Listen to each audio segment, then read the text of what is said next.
नमस्कार बच्चों, मैं आपका मैथ्स टीचर कपिल त्यागी। हम लोगों ने 1A 1B एक्सरसाइज कक्षा 7 में पूरी कर ली थी गणित के अंदर। आज हम करेंगे 1C। इसमें देखिए, जैसे 1B में हम चेक किया करते थे कि समान है या असमान है, कोई भी दो परिमेय संख्या है। यहाँ पर हमें चेक करनी है अगर वे असमान है तो उनमें छोटी संख्या कौन सी है और बड़ी संख्या कौन सी है। ठीक है, तो उसके लिए भी लगभग वही तरीका है जो 1B में हम इस्तेमाल किया करते थे। अब यहाँ पर सबसे पहले मैं आपसे फिर से कहना चाहूँगा कि चैनल को सब्सक्राइब करते रहिए, वीडियोस को लाइक और शेयर करते रहिए। बढ़ते हैं आपकी एक्सरसाइज पर 1C पर। यहाँ पर मैं आपको पहले बता दूँ कि जब भी आपको दो परिमेय संख्याओं को चेक करना है कि कौन छोटी है कौन बड़ी है, तो उसमें आप हर को दोनों ही संख्या, अगर दो संख्याएं आपको दे रखी हैं, तीन संख्याएं आपको दे रखी हैं, सबसे पहला काम आपका होता है कि हर को आप धनात्मक बना लीजिए। यानी कि अगर वो ऋणात्मक है तो उसे सबसे पहले धनात्मक यानी कि प्लस चिन्ह वाला पॉजिटिव आपको बनाना है। ठीक, और उसके बाद फिर आपको कंपेयर करना है जैसे आप इससे पिछले एक्सरसाइज में 1B में किया करते थे। पहले क्वेश्चन की बात करते हैं, पहले का क्या पार्ट। इसमें आपसे पूछा गया है कि कौन सी संख्या बड़ी है। यहाँ पर आपको दो संख्याएं दे रखी है, -4/9 और दूसरी आपको दे रखी है 7/9। अब यहाँ पर मैं आपको एक छोटा सा ट्रिक बताता हूँ कि अगर आपको एक संख्या ऋणात्मक और एक संख्या धनात्मक दे रखी है तो निश्चित सी बात है कि ऋणात्मक संख्या छोटी होगी। यहाँ पर हमें चेक करने की आवश्यकता ही नहीं है। यदि एक ऋणात्मक है और एक धनात्मक है तो नेगेटिव वाली संख्या हमेशा ही छोटी होगी। बात समझ में आ गई। वैसे इसे हम करके भी देख सकते हैं। देखिए, दोनों के हर जो है वो धनात्मक है, प्लस चिन्ह वाले हैं। सबसे पहला काम यही तो बताया था आपको कि सबसे पहले जो आपको डिनोमिनेटर दे रखा है, जो हर दे रखा है, उसे आप धनात्मक करेंगे। पर यहाँ पर ऑलरेडी है हमारे पास। अब आगे वही तरीका जो आपने इससे पिछले एक्सरसाइज में किया था, क्रॉस मल्टीप्लिकेशन। इसकी गुना इसमें करेंगे, -4 की गुना 9 में, तो कितना आया -36, और 7 की गुना 9 से करेंगे, ये आपके पास आया 63। तो यहाँ पर देखिए 63 प्लस का भी है और बड़ा भी है, यहाँ पर है -36। तो नंबर लाइन पर आप अगर सोच के देखें तो माइनस की संख्या कैसे चलती थी, 0 से बाईं तरफ चलती थी, और प्लस की संख्या 0 से दाहिनी तरफ चलेगी। जो दाहिनी तरफ संख्या आएगी वो हमेशा बड़ी होगी और जो बाईं तरफ संख्या आ रही है वो छोटी होगी। तो छोटी कौन हुई, ये वाली, जिसकी तरफ ये पूंछ रहती है वो हमेशा बड़ी होगी। इसमें बच्चे कंफ्यूज रहते हैं कि किधर बड़ा है किधर छोटा है। तो जिधर ये तीर का निशान है, ठीक है ना, जिधर इसकी नोक है वो छोटा है और जिधर इसकी पूंछ है, ये दो हिस्से हैं, वो बड़ा है। ठीक है ना। तो आप यहाँ पे सामने एक लाइन में भी लिख सकते हैं कि 7/9 बड़ी है। ठीक है। इसी तरीके से एक आध पार्ट कोई और करते हैं।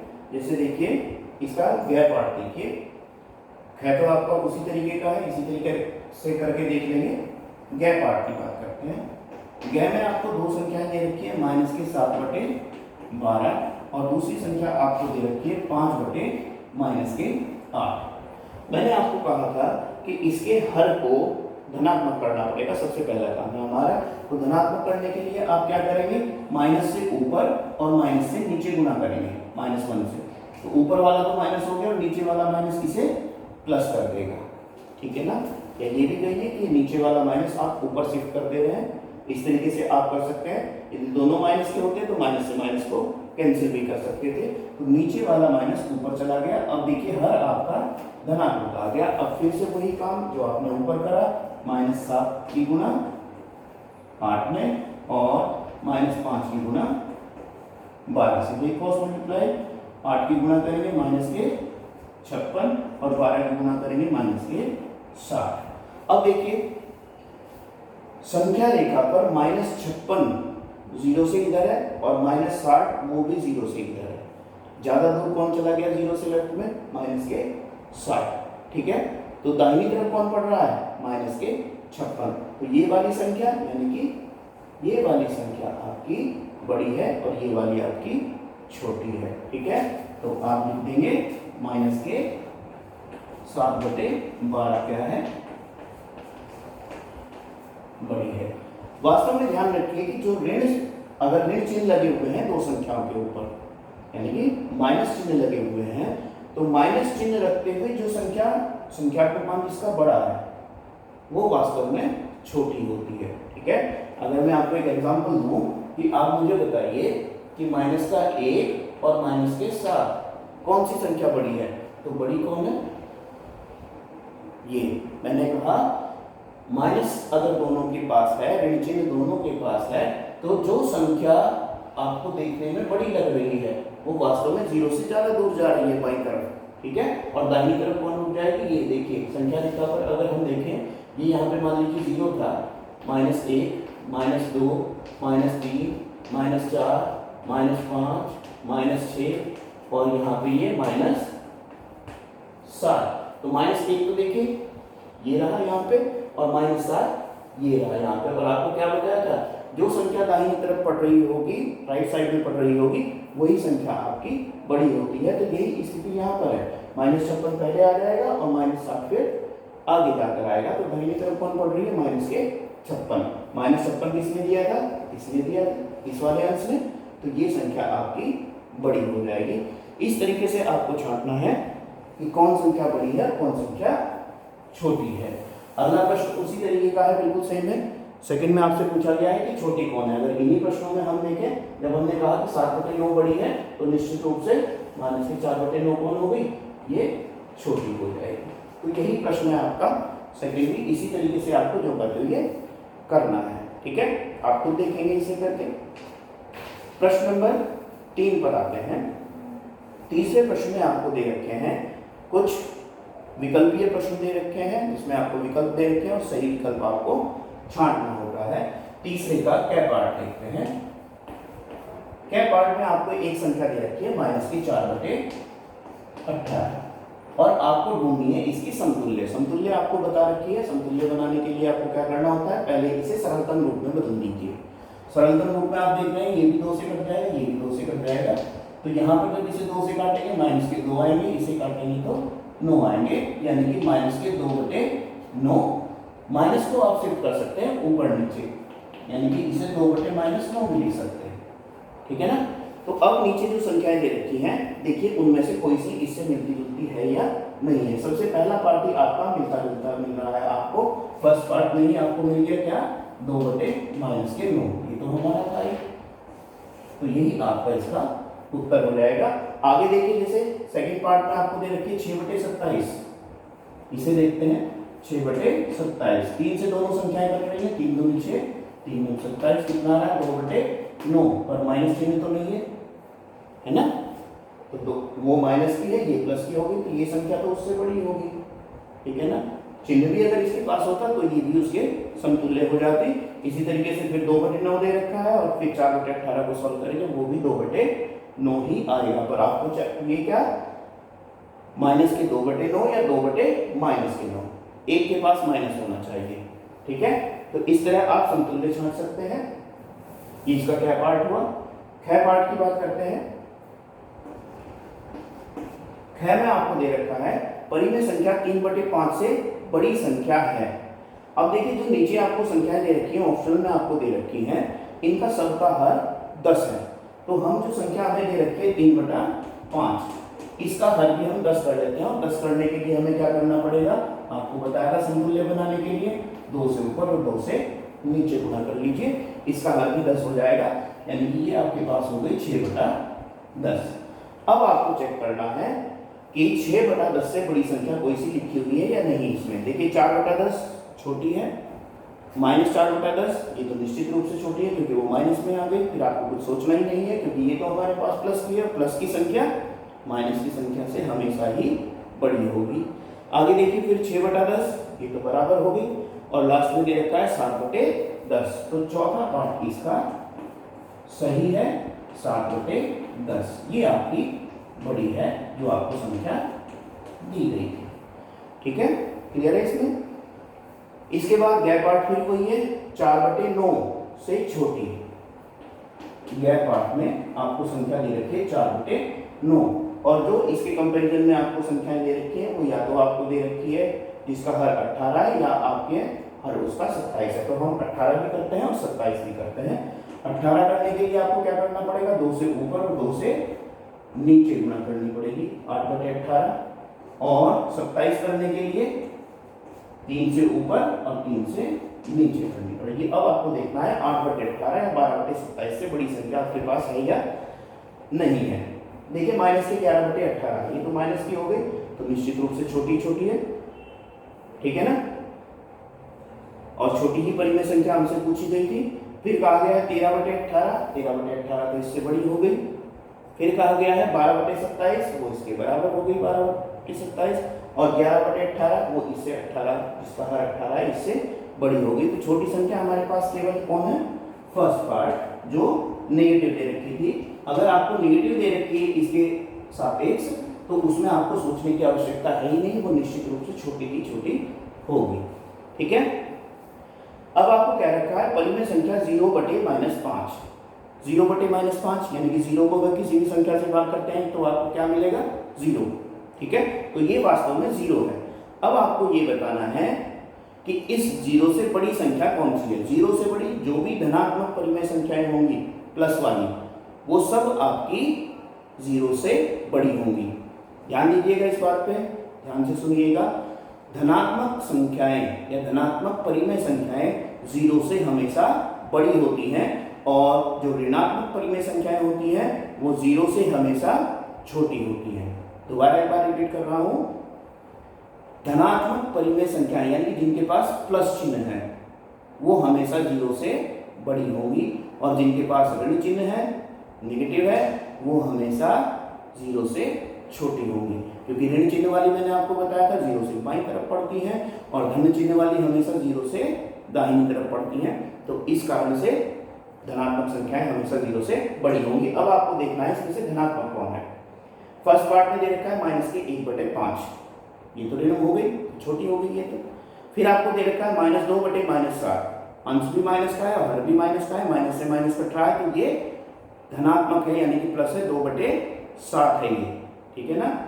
इसके हर को या अंश को अगर हम प्लस का करना चाहते हैं तो दोनों के दोनों ही प्लस हो जाएंगे आपके, माइनस से माइनस काट दें या -1 से नीचे ऊपर गुणा कर दें, तो ये 2/7 हो गए। 2/7 कैसी है, धनात्मक है, और धनात्मक है तो इसलिए ये 0 से बड़ी है। तो उत्तर कौन आ गया, सेकंड पार्ट आ गया। तीसरा पार्ट देखिए, ये भी ऋणात्मक है, और चौथा पार्ट देखिए, ये भी ऋणात्मक है। बड़ी सीधी सी बात है कि किसी परिमेय संख्या में यदि आपके पास एक माइनस का चिन्ह है, अंश में हो या हर में हो, तो वो आपकी ऋणात्मक परिमेय संख्या है और वो 0 से छोटी होगी। और यदि किसी परिमेय संख्या में 2 माइनस है आपके पास, अंश में भी है और हर में भी है, तो उस माइनस को माइनस से आप निरस्त कर सकते हैं, तो वो आपकी एक धनात्मक परिमेय संख्या होगी, वो 0 से बड़ी होगी। तो ये आपके पास उत्तर इसका आया सेकंड पार्ट, यानी कि सेकंड पार्ट 0/-5 से बड़ा है। यही आपको इसमें से छांट के लिखना है। अब आते हैं प्रश्न नंबर 4 पर। प्रश्न नंबर 4 में फिर से वही काम है आपका कि कौन सी संख्या छोटी है, कौन सी बड़ी है या कौन सी बराबर है। उन जोड़ों को आपको छांटना है, यानी बीच में जो खाली स्थान है उसमें भरना है कि बड़ी है, छोटी है या बराबर है। प्रश्न नंबर 4 का क्या पार्ट देखते हैं हम। हमें दे रखा है -4/7, बीच में खाली स्थान है, और 6/13, ठीक है।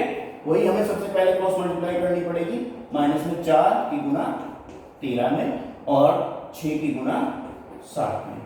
देखिए अभी अभी मैंने आपको बताया था कि यदि एक प्लस है और एक माइनस है, दिखा है ये तो प्लस की है आपकी और ये माइनस की है, तो यहाँ पर सोचने वाली या हल करने वाली कोई बड़ी बात नहीं रह जाती। आपको निश्चित रूप से, जैसे मैंने आपको समझाया था कि निश्चित रूप से आपको कर देना है कि धनात्मक संख्या ही हमेशा बड़ी होगी, और ये बड़ी है अगर तो ठीक है, तीर का निशान इस तरफ को लगा दीजिए, ये इसकी तरफ को 2 पूंछ रखिए, यानी कि ये बड़ी हो गई और ये छोटी हो गई। और हल करके देखना है तो हल करके वही आपके पास तरीका है। देखिए 13 की गुणा इसमें करेंगे, माइनस के 52, 13 चौका 52 होते हैं ना, और 7 6 42, प्लस के 42 आ रहे हैं और माइनस के 52 आ रहे हैं। तो अभी भी आपको बताया था कि प्लस की संख्या जो होगी वो माइनस वाली से हमेशा बड़ी होगी। तो ये 42 किसने दिया, इस 6 ने और ये माइनस की पावर किसने दिया, इस माइनस 4 ने, तो ये छोटी हो गई और ये बड़ी हो गई। इस तरीके से आपको इन पे निशान लगाने हैं। इसी तरीके से देखिए इसका ख पार्ट, ख पार्ट में आपको दे रखा है माइनस की 4/5 और बीच में खाली स्थान है माइनस की 5/7। क्रॉस मल्टीप्लाई करेंगे उसी तरीके से, -4 की गुणा इस 7 से करेंगे, 7 चौक 28, माइनस के 28 हुए और -5 की गुणा करेंगे 5 से, ये आपके पास माइनस के 25 हुए। तो माइनस में अब आपको चयन करना है छोटी संख्या का, तो माइनस में छोटी कौन है, 25, 25 छोटी है ना, और उसके सामने लगा हुआ है माइनस, तो ये संख्या वास्तव में बड़ी है क्योंकि ये 0 की तरफ बढ़ रही होगी, अतः बड़ी कौन होगी, ये वाली, और छोटी हो गई ये वाली। इस तरीके से आपको इस पे निशान लगा देना है। ठीक है, आगे बढ़ते हैं। गैप पार्ट भी देख लीजिए साथ के साथ ही। गैप पार्ट में आपको दे रखा है माइनस की 7/8 और 21/24। यहां पर भी आपको छांटना है। अगर आपको गुणा करना भारी दिख रहा हो, देखिए 24 की 7 में गुणा, इसे तो कोई भारी काम नहीं है, ठीक है, तो आप इसे माइनस की 24, तो आप इसे न्यूनतम रूप में भी बदल सकते हैं। सबसे पहला काम क्या बताया था कि हर को आप प्लस का कर लीजिए। देखिए 3 से कट रही है, 3 सते 21 और 3 अठे 24। माइनस चिन्ह को, जो नीचे वाला माइनस था, इसे कहाँ ले जा सकते हैं आप, ऊपर ले जा सकते हैं, तो इसे आप लिख सकते हैं किसके, -7/8 के। 7/-8 आया था ना 3 से काटने पर, ये 7 आ गया था ऊपर और ये 8 आया था माइनस के, तो इस माइनस को ऊपर ले जा सकते हैं। अब आप देख सकते हैं यहाँ भी माइनस के 7/8 है और यहाँ भी माइनस के 7/8 है। या तो आपको क्रॉस मल्टीप्लाई करके देख सकते थे, ऋण चिन्ह को ऊपर लगा के, दोनों समान आने थे आपके, या आप समतुल्य बनाकर देख सकते थे। तो अब ये कौन आ रही है, दोनों की दोनों संख्याएं बराबर आ रही हैं। तो इस तरीके से भी आप कर सकते हैं, या ये आपका क्रॉस मल्टीप्लिकेशन वाला मेथड भी है। क्रॉस मल्टीप्लिकेशन वाले मेथड में फिर आपसे कह रहा हूं कि सबसे पहला काम क्या है कि हर को धनात्मक बनाइएगा, यानी कि इस माइनस को ऊपर लेके जाना है, -21/24 करके फिर आपको क्रॉस मल्टीप्लाई करनी है। ठीक है, दोनों ही बराबर आ जाएंगे आपके पास। 168 जब 8 की 21 में करेंगे, 24 की 7 में करेंगे, तो भी 168 ही आएगा। ठीक है, और दोनों के दोनों माइनस में आएंगे तो समान आ जाएंगे आपके पास। ये अब आप खुद करके देखेंगे। प्रश्न नंबर 5 पे आते हैं। 5वें प्रश्न में आपको 2 से अधिक संख्याएं दे रखी हैं और आपको उन्हें आरोही क्रम में लिखना है। आरोही का मतलब होता है असेंडिंग ऑर्डर, यानी कि बढ़ते हुए क्रम में, पहले छोटी फिर उससे बड़ी फिर उससे बड़ी फिर उससे बड़ी, ये होता है आपका आरोही क्रम। आरोही असेंडिंग यानी कि बढ़ते हुए क्रम में, पहले छोटी फिर बड़ी फिर उससे बड़ी। और अवरोही, आरोही का उल्टा क्या है, अवरोही। अवरोही का मतलब अवरोहण होता है नीचे को उतरना, यानी कि पहले ऊंचाई पर फिर नीचे फिर नीचे फिर नीचे। ठीक है, पहले बड़ी फिर छोटी फिर उससे छोटी फिर उससे छोटी, ये होता है आपका अवरोही क्रम। तो हमें यहाँ पर इस क्वेश्चन में क्या करना है, आरोही क्रम में, आरोही मतलब ऊपर चढ़ना है हमें, पहले छोटी फिर उससे बड़ी फिर उससे बड़ी, इस तरीके से हमें इन्हें लिखना है। तो सबसे पहले तो हमें यही लिखना है 5वें प्रश्न में कि कौन बड़ी है और कौन छोटी है। उसके लिए सबसे पहले जो संख्याएं आपको दे रखी हैं, जैसे 3/5, फिर माइनस के 7/10, फिर 8/-15, फिर दे रखी है आपको -17/-30। सबसे पहला काम आपका है कि इनके हर जो आपको दे रखे हैं उन्हें धनात्मक आपको बनाना है। तो ये संख्या क्या हुई, 3/5 तो है ही आपके पास, इसका हर प्लस का है ही आपका, माइनस के 7/10, इसमें आएंगे ये माइनस ऊपर जाएगा, माइनस के 8/15, इसमें माइनस से माइनस कट रहा है 17/30। तो इस तरीके से ये आपकी इनकी समतुल्य संख्याएं होगी। अब आपको क्या करना है कि इनका लघुत्तम लेना है। किस किस का, इनके जो हर आपको दे रखे हैं 5, 10, 15, 30, लघुत्तम लेना आपको बता रखा है। एक बार फिर से समझिए, 5, 10, 15 और 30। सबसे पहले पहली संख्या को को जो भी आपको न्यूनतम संख्या मिले जिससे ये कट सकती हो उससे काटना है। देखिए 5 से कट रही है, 5 से पहले तो किसी संख्या से नहीं कट रही, तो हम इसे 5 से काटना शुरू करेंगे। 5 में 5 चलेगा कितनी बार? एक बार। 10 में 5 कितनी बार चलेगा? 2 बार। 15 में कितनी बार? 3 बार। और यहाँ पर 30 में कितनी बार? 6 बार चलेगी। पहली संख्या 1 हो गई तो अगली संख्या को पकड़िए।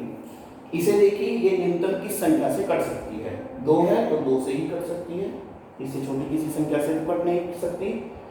तो 1 था, इसमें तो चलाना नहीं है क्योंकि ये 1 हो गया, इसे तो छोड़िए, अगली संख्या पे आइए। ये एक बार 3 में नहीं चल पाएगा।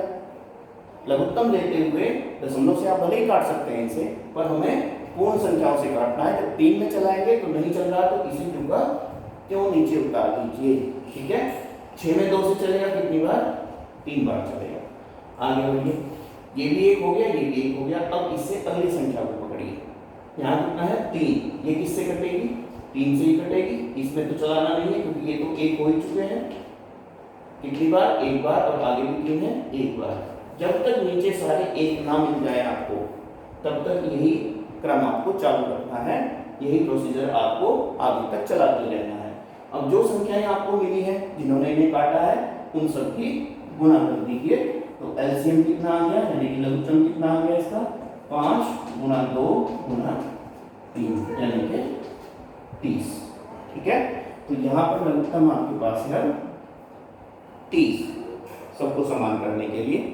अब देखिए जब लघुत्तम आपके पास होता है तो आपको जोड़ते हुए मैंने बताया था कि सबसे पहले क्या करें, जो भी हर है इसकी यहाँ पर इस लघुत्तम में भाग करिए।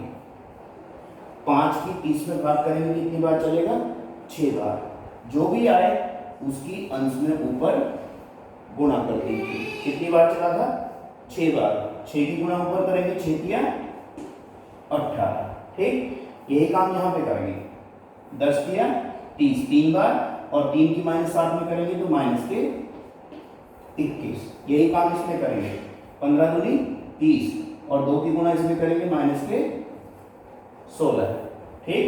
यही काम इसमें करेंगे। 30 कम 30 और 1 की गुणा ऊपर करेंगे 17। अब आपके पास पूर्ण संख्याएं अंश में रखी हुई है, इनमें से आपको सबसे छोटी छांटनी है। तो जो ऋण संख्या सबसे बड़ी दिखाई दे रही है आपको, ऋण संख्या कौन सी है? माइनस के 21। तो ये 0 से सबसे ज्यादा दूर होगी बाईं तरफ। तो सबसे छोटी कौन हुई? -21। और -21 कौन ले रहा था? माइनस के 7/10। अब इससे बड़ी देखिए, इससे आगे फिर कौन मिलेगा हमें? माइनस के 16, जो 0 की तरफ को चलते हुए मिल रहा है, ठीक है ना। ये 0 के पास पड़ेगा, बाईं तरफ भी पड़ेगा। तो ये कौन दे रहा है हमें? 8/-15। जो संख्या हमें प्रश्न में दे रखी थी वही लिखनी है यहाँ पे। अब इससे बड़ी संख्या इसके बाद आती है 17। यहाँ पे तो 18 है, फिर है हमारे पास 17। 17 कौन दे रहा था हमें? -17/-30। और फिर अंत में सबसे बड़ी कौन हो गई? 3/5। तो ये तरीका आपको ध्यान से समझना है। सबसे पहला काम हमने किया कि सबके जो हर थे उन्हें धनात्मक बना दिया। अगर ऋण चिन्ह है उसके पास तो उसके अंश में लेके चले गए हम। फिर है हमारे पास लघुत्तम लेना है, ठीक है। लघुत्तम लेना कहे या सबके हर समान करना कहे, ठीक है।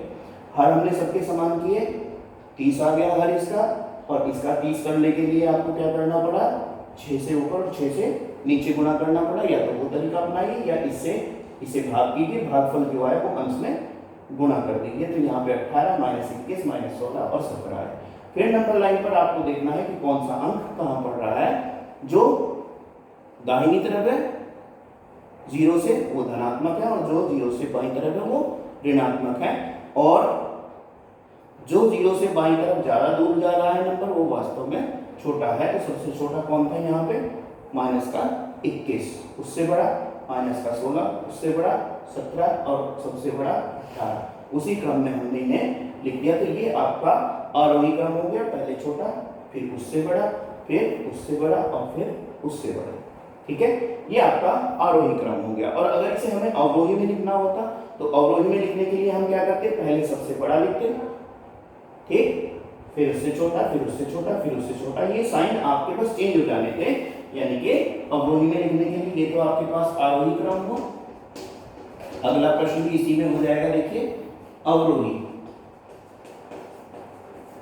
अवरोही लिखने के लिए आपको सबसे पहले क्या करना है, सबसे बड़ा लिखना है, यानी कि 3/5, इसे उल्टा कर देना है बस सीरीज को, और कुछ नहीं करना।